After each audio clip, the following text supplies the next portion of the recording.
The Johnson Wax Program with Fibber McGee and Molly.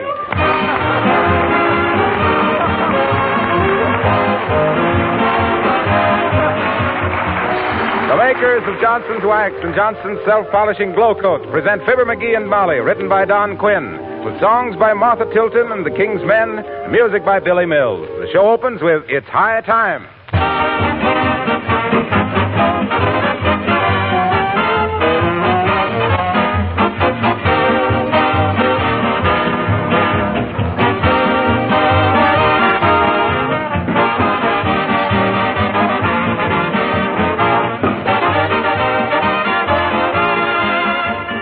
Fibber and Molly will be with us in just a minute. You know, we hear a lot about freedom and democracy these days. It's true that we take a lot of our present liberty for granted. Take this free competitive system of business, for instance. It has turned loose a great deal of inventive intelligence, of which you and I get the benefit in greater everyday comforts and conveniences and more attractive living. For example, the makers of Johnson's Wax didn't stop when they had perfected the original Johnson's Wax, the famous polish that's kept floors beautiful for over 50 years. No, indeed. They went right on developing other useful products. An easy-to-use polish for linoleum floors, Johnson's Self-Polishing Glow Coat. Then an amazing auto polish, Car New, that cleans and wax polishes in one application. Then cream wax for furniture and woodwork. And just recently, an extraordinary product in the paint field, an enamel that actually has wax mixed right in it and gives a superbly beautiful finish that's easy to clean. The name of this product is Johnson's Wax Enamel, and dealers everywhere are now offering it in 19 stunning colors. Perhaps you'd like to ask your dealer about it.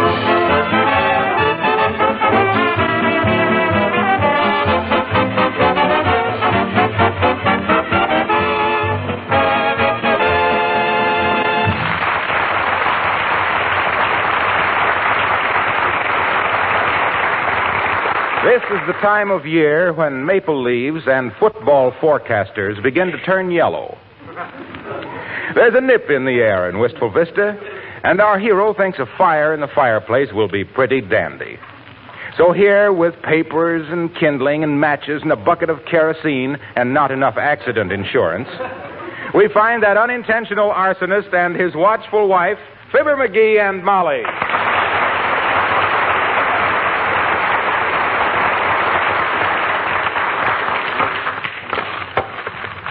There, that ought to do it.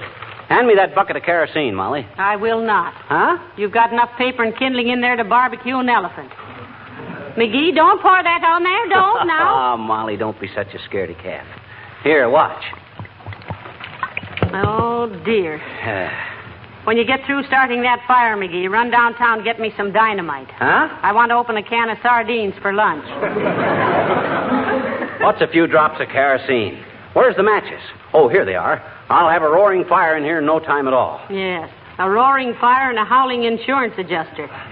McGee, for the last time, please don't do Better that. step back a little, Molly. It may flare up a little bit at first. Oh. Wow! McGee, look out. Put that screen in front of it. Don't worry, I got it under control. Hand me my coat. The rug's on fire. Here, beat it. Beat it where? Beat out the fire, foolish. Should have used safety matches to start it with. Them kitchen matches make too big of a flame. There. It's okay, Molly. It's okay. Yeah. Sure. It's fine. The house full of smoke, the rug all scorched, and you've only got one eyebrow left. Well, how did I know that was... Oh, dear. Quick, wipe the soot off your face, McGee. You look like an N-man. You look like a mammy yourself, Mommy. Come in. Heavenly days, it's Mayor Latrivia. Come in, Your Honor. Hi, Mr. Mayor. Good day, McGee. How do you do, Mrs. McGee? I just... What goes on? Fumigating? No, the fireplace backfired, Mr. Mayor. Won't you have a chair? Thank you, no. Just stopped in on a matter of business. Mr. McGee, you're a public-spirited citizen. I'm sure you would be glad to give the city the benefit of your executive experience. Why, certainly, Your Honor. What do you want me to do, run for your job next year? Why, shucks, I'll be glad to. All I got to do is profit by the mistakes you've made, and I'll sure McGee. Let the mayor talk. Huh? Oh. Mr. McGee, The office of mayor of Wistful Vista is not under discussion. Oh, you think not? If you'd hear what people are saying about the way... McGee! Let the mayor talk. Okay. Go ahead, Trivial. To be brief, McGee, one of our officials is making a nationwide survey and will be out of the city for a week or 10 days. His office is too valuable and important to remain vacant during that time. I want you to fill the vacancy pro tem. Oh, what job is it, Mr. Mayor? Fire commissioner. Well, Bud, you've come to the right man. With my experience in fire prevention... Pardon me, it's the smoke, I guess. Very well, then, we'll consider it settled. Here's a badge, and here's your official appointment. Mr. Mayor, I accept with pleasure. And I must say that for a city like our Wistful Vista, a man like me is none too good for it. I think so, too. Thank you, Mr. McGee. I'll inform the city council that the office has been filled pro tem. What does pro tem mean? That's a Latin phrase meaning try and keep it. Thank you and good day. Hot dog. Imagine me, Molly, fire commissioner. The first thing I'm going to do is call a meeting of the Chamber of Commerce this afternoon and give them a talk on fire prevention. Yes, and if they ask how you scorched your eyebrow, tell them you were cleaning the fireplace and didn't know it was loaded. Now, let's see. I better have the secretary of the Chamber telephone all the members. That's probably for me, Molly. Hello, Fire Commissioner McGee speaking. Who? Oh, hi, Roscoe. Sure, okay, Roscoe. I'm calling a special meeting of the Chamber for 2:30 this afternoon. Can you be there, Roscoe? Oh, that's fine. Yeah, you betcha, Roscoe. I'll see you there. Okay. I'm glad you called, Roscoe. Hey, Molly. Yes? Do I know anybody named Roscoe? Well, you do now. Oh, these constituents. Always coming around to ask us city officials for a favor. Come in. Oh, hello, Mr. DePoplis. Oh, hi, Nick. Hello, Cupie. Hello, Fizzer. What is this unfounded roommate I'm hearing about you being annoyed at the pro-temporary fire commissary? Well, it's true, Mr. DePoplis.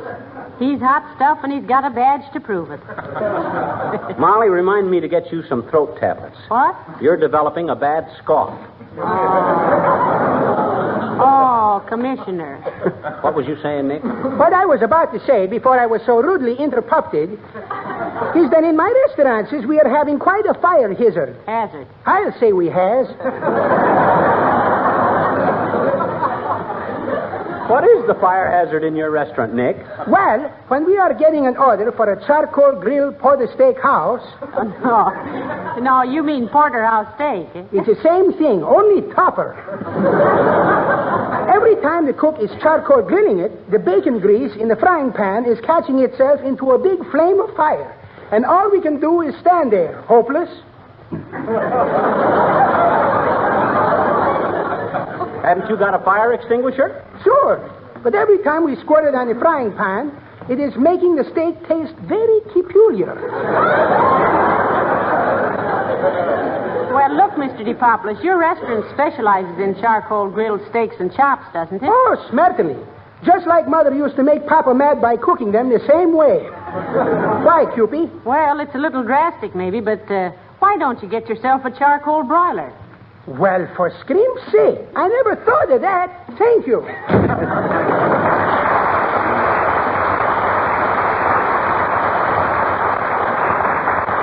Molly, this is a great day for Wistful Vista. Is it? It surely is. Why, when the citizens of this community, this little city of homes and schools and churches, realize that their safety and well-being are now in the hands of Fibber McGee, acting fire commissioner. Oh, stop acting fire commissioner. Sing, boys.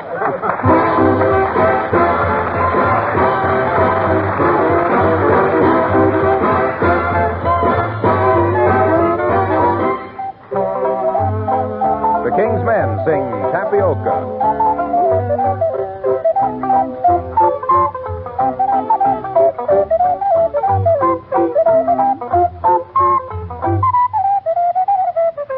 I used to work upon the levee, waiting for the steamer to go down. Sometimes she was loaded mighty heavy, and Sometimes she would run aground.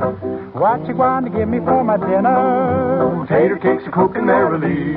Oh, that's good enough for any sinner. And that's plenty good enough for me.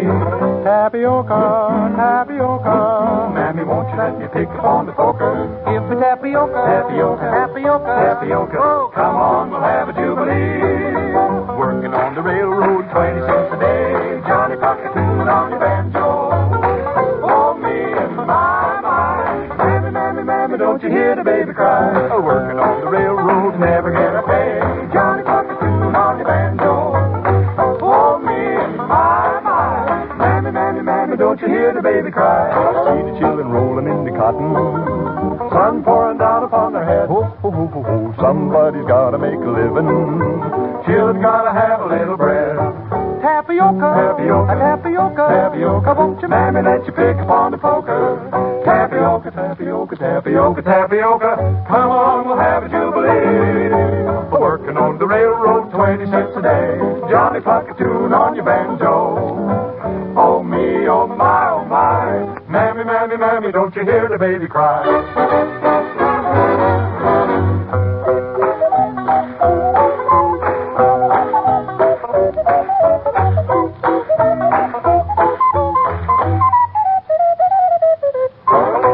Oh, me, oh, my, oh, my. Oh, mammy, don't you hear the baby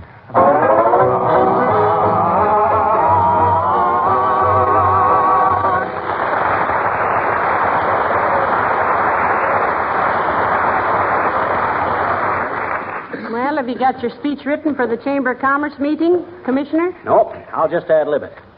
I'll start off by saying, ladies and gentlemen of the Chamber of Commerce. Well, that's a snappy opening. And incidentally, Commissioner, I wish you'd report to the Chief of Police about the cop in this neighborhood. He's growing a beard, and he looks terrible. I've already spoke to the cop about it.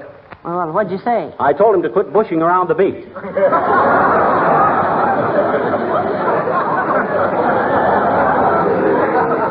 Imagine that. We almost took that out, too. Hey,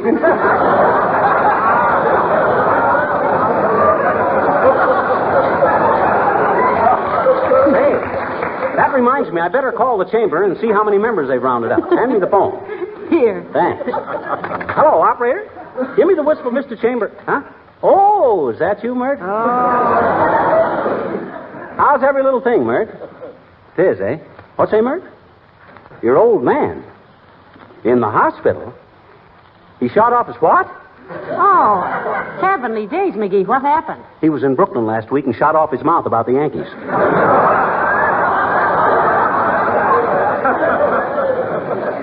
What say, Mert? Oh, well, it don't matter. Thanks anyway, Mert. Ah, great gal, Mert. I'll bet she just lives for the few moments she talks to me every week. You call that living? Well, never mind. We better get going. A guy in my position owes it to the citizens to be punctual. Oh, you're punctual, all right, dear. Everything we own, we've bought on time. I didn't mean that. Well, congratulations, Fibber, old man. So you're the new fire commissioner. Isn't it wonderful, Mr. Wilcox? Oh, shucks, it's nothing that any red-blooded, clean-living American boy couldn't have done. Well, it's a wonderful opportunity, my boy. You can now serve not only your city, but those people in Racine, Wisconsin, who have done so much for you and me. Okay, Wilcox. Drag it in, but don't drag it out. Why, as fire commissioner, Fibber, you can help prevent fires. And fire is just about the only thing that Johnson's self-polishing glow coat won't protect your linoleum against. Dirt, yes. Dampness, yes. Stains, yes. Scuffs and scratches, yes. But fire, no. So it's you and Johnson's glow coat against destruction, pal. Get in there and fight. And may the best finish first.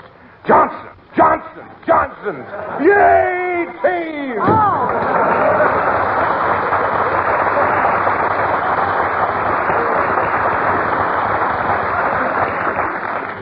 You know, McGee, that man has been seeing too many football games.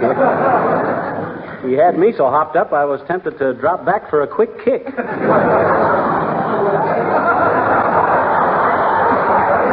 But I restrained myself.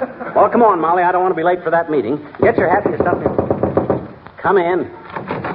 Hi, mister. Oh, hello there, little girl. I'm sorry I ain't got time to talk to you now. I just been made acting fire commissioner, and I'm very busy. What you want? Will you tell me a story, please? Will you please? Oh, for the here I am, just appointed fire commissioner with the safety of the whole town in my hands, and you wanted me to tell you a story. Well, that's always the way, isn't it, mister? Huh? The more important a man is, the more time he has for little acts of kindness, huh? Well, all right. I ever tell you about the time I was captured by the Indians? In Cleveland? No.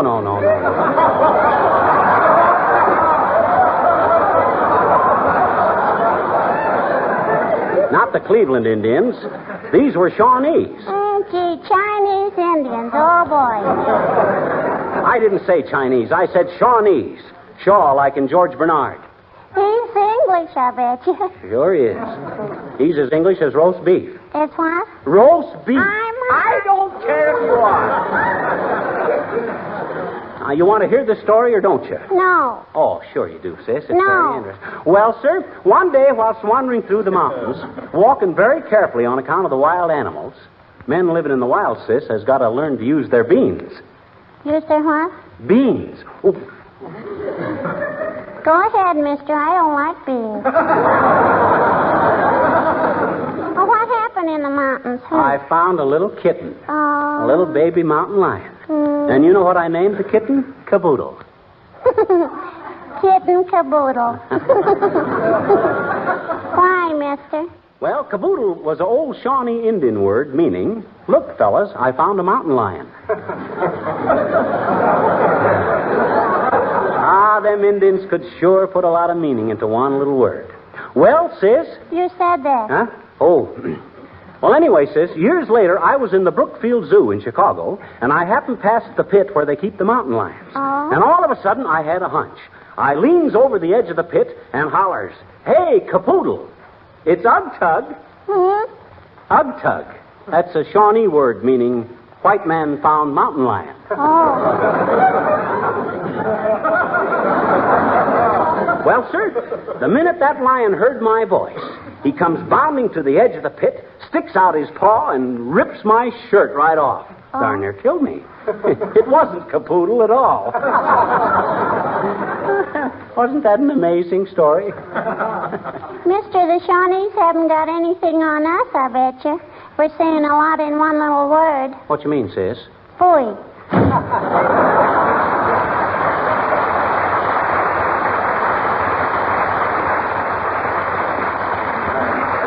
Gratitude for you. Next time I tell her a story, I'll keep it to myself. Now listen, Ugtug. We'd better scram out of the teepee for powwow down at the big lodge. Oh, my gosh, almost time for the meeting. Well, come on, let's get going.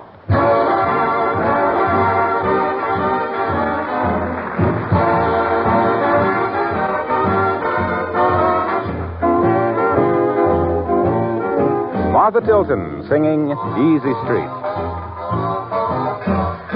Easy Street. I'd love to live on Easy Street. Nobody works on Easy Street. Just sit around all day. Just sit and play the horses. Life is sweet for folks who live on Easy Street. No weekly payments you must meet. That makes your hair turn gray. When opportunity comes knocking, you just keep on with your rocking, 'cause you know your fortune's made. And if the sun makes you perspire, there's a man that you can hire to plant trees so you can have shade on Easy Street. I'm telling everyone I meet, if I could live on Easy Street, I wouldn't want no job today, so please go away.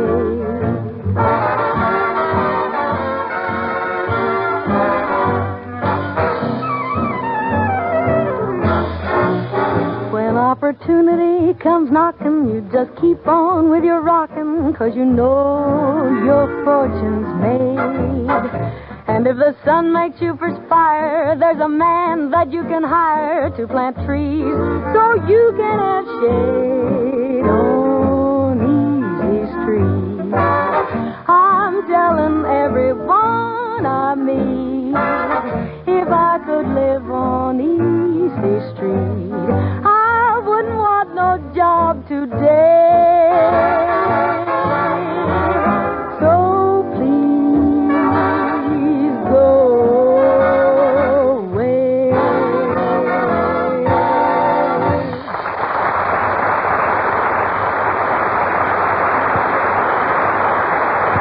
And so, ladies and gentlemen of the Chamber of Commerce, as acting fire commissioner, I want to say that as long as we're all in the same boat, walking along life's pathway together, let us all put our shoulders to the grindstone and with colors flying, gird up our lions and kiwanuses and make Wistful Vista a better, safer place to live in which to live in. That's fine. That's fine.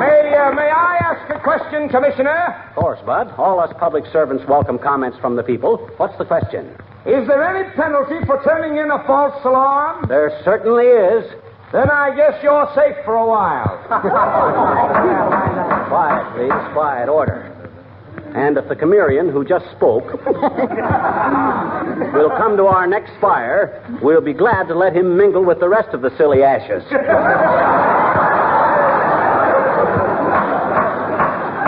Yoo-hoo, McGee. The lady will please address the chair as you-hoo commissioner.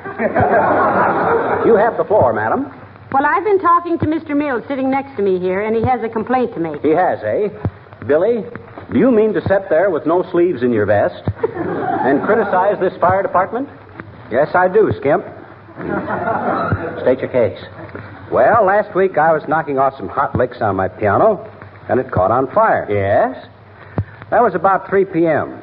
Your fire department didn't show up until 6:30. Did you call him right away? Oh, do you have to call them? Folks, just to show you how wrong Mr. Mills is and how quick our boys do get on the job, I'm going to try an experiment. We're going to turn in an alarm right now and see how long it takes them to get here. I'll show the second. Fine, McGee.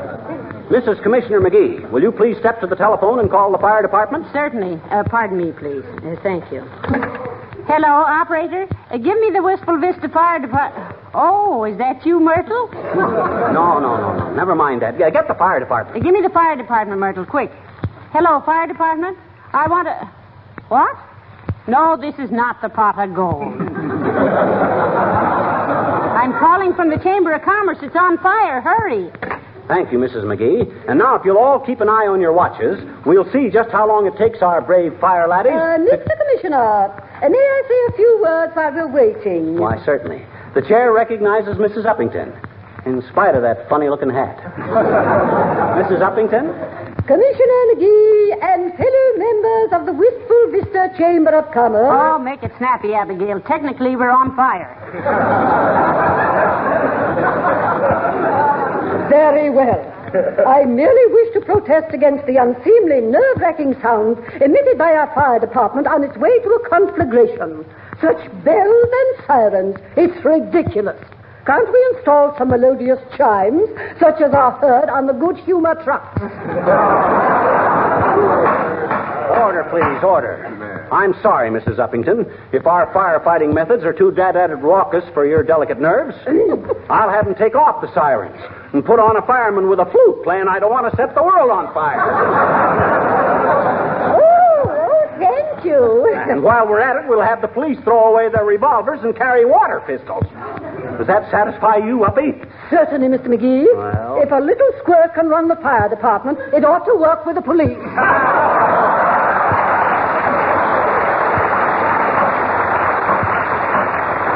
Order, please, order. Ladies and gentlemen, in the few seconds we have left, I think it would be fitting to hear from Wistful Vista's poet laureate, Mr. Wallace Wimple. He's composed a little verse in honor of this occasion. Mr. Wimple. Thank you, Mr. Commissioner and friends. I have called this little poem The Fire in the Creamery. Our smoke gets in your eyes, cream. And it goes. When your restaurant burned down, I had to write this little sonnet in hopes my tablecloth was saved, 'cause I figured my income tax upon it. Oh, that's wonderful, Mr. Wimple. Was it? Yes. That's wonderful. Well, it's nothing, Mrs. McGee, really. As long as this meeting is concerned with our fire department, I would like to pay tribute to the woman who risked everything she had to test their life-saving equipment, Mrs. Wimple, my wife. Oh, what'd she do, Wimple? Well, when our fire company first got their landing nets, they stood on the sidewalk, and my wife stood in the window 10 stories overhead. Oh, really? And then at a signal, the long, fearful drop to the net. Time after time. What if she did keep missing the net? She would not give up. She persisted until the firemen finally told her to stop. The net was a success. That's why I say... But, Mr. Wimple, wasn't she hurt falling 10 stories time after time? Oh, she didn't fall. She kept throwing me out. Order, please. Order. Now, ladies and gentlemen, hey, quiet, everybody. Listen.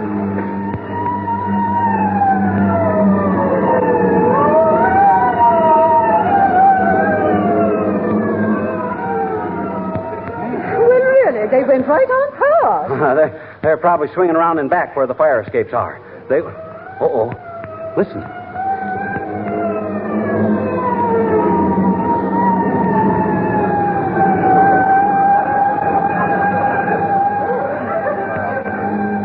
Why, I could put out this fire with a handful of water just before those guys get here. Pipe down, Bud. There's a wiseacre that needs plowing under. There must be some reason for all this. Wait here, everybody, and I'll be right back with the explanation. Come on, Molly, let's run out and see what's wrong. Yeah, that's right. Oh, look, McGee. Here they come again.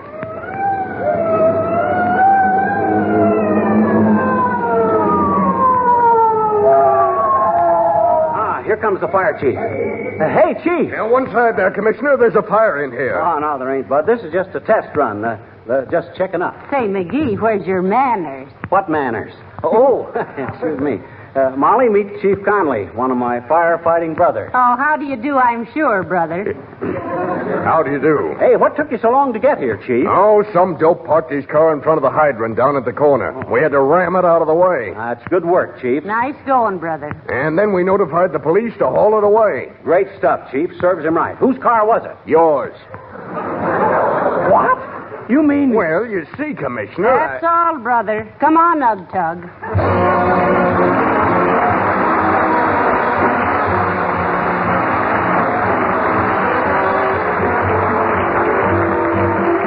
Here's good news for all Fibber and Molly fans. How'd you like to have an autographed picture of Fibber McGee and Molly and their cast? I have one right here, and I wish you could all see it. For a limited time only, you can have one free with your purchase of Johnson's Wax, Johnson's Glow Coat, or any Johnson's Wax polish in pint, pound, or larger sizes. Now, your dealer has a very limited supply of these free pictures. You'd better see them right away and avoid disappointment. Even if you already have some Glow Coat or Johnson's Wax on hand, now is a good time to buy an extra package so you and your family can enjoy this interesting autographed picture of Fibber and Molly and their cast. But don't put it off too long. Your dealer's supply of these pictures is really limited.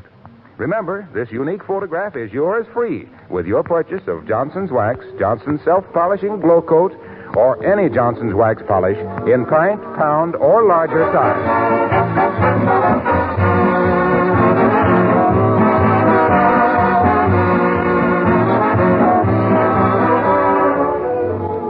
Well, they're a pretty cooperative bunch down there at the City Hall, Molly. I'll give them credit for that. How cooperative? They accepted my resignation as fire commissioner without a murmur. Well, that's nice, dearie. I always... say, McGee. Huh? Your vest is all ripped down the front. How'd you do that? Oh, must have done that when I took off my badge. You took it off? Well, all right, they took it off. Good night. Good night, all.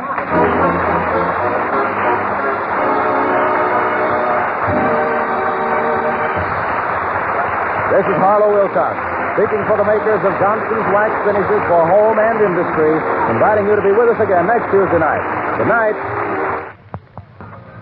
It's fun to drive a new car, isn't it? And almost as much fun driving your car when it's been waxed, polished, and looks like new. Then why not wax polish your car right away with Johnson's Car New, the sensational new auto polish that saves time and money. Why?